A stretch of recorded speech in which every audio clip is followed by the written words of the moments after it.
shoirlarga makon Namangan.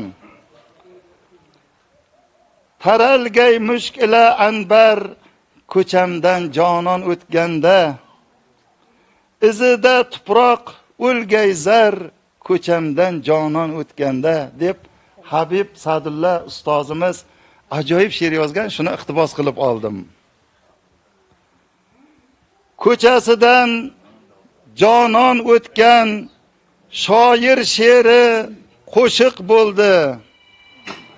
Kamoliddin va Habiba kuylaganda jo'shiq bo'ldi. Namangan ko'chasi zardan, uzumlari duru gavhardan, tog'lari toza marmardan, yeri yumshoq bolu pardan.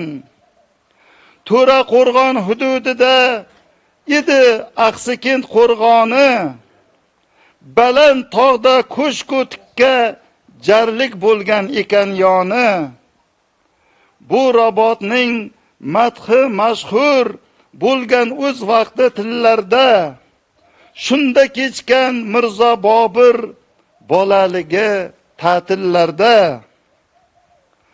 Aqsikat daryosi ko'klam asovlanib to'lib oqqan, tog'lar tutib bulutlarni erinmay haftalab soqqan. Naq tovuqning tuxumiday kelgan o'rik davutchasi, to'rttasiga to'lar ekan yosh Boburning havutchasi. Bu tog'larni deyishadi O'zbekiston Alp tog'lari.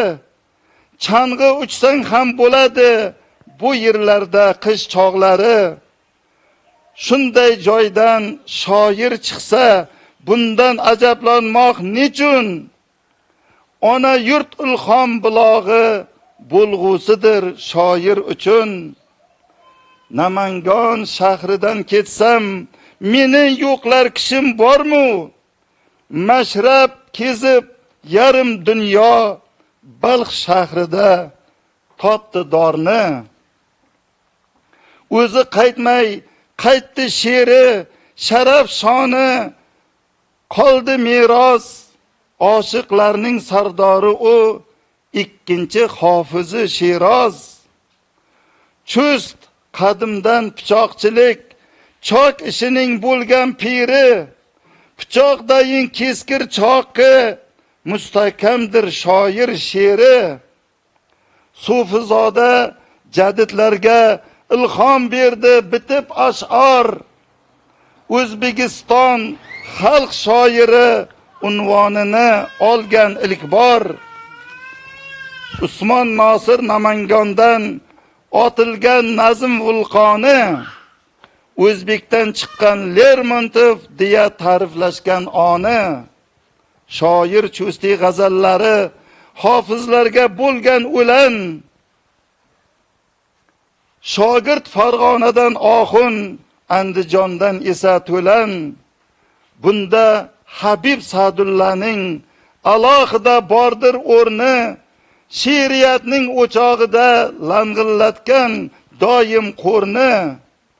Ma'naviyat peshvoligi ko'p yarashgan arbob edi. To qo'ldan qalam tushguncha shogirdlari g'amin yedi. Hayot shirin diydor bilan, visol shirin dildor bilan, nazm va navo davrasi yangroq erur chiltor bilan. G'afur G'ulom aytganiday, g'animatdir aziz onlar, ko'chamizdan balolarmas o'tib tursinda jononlar.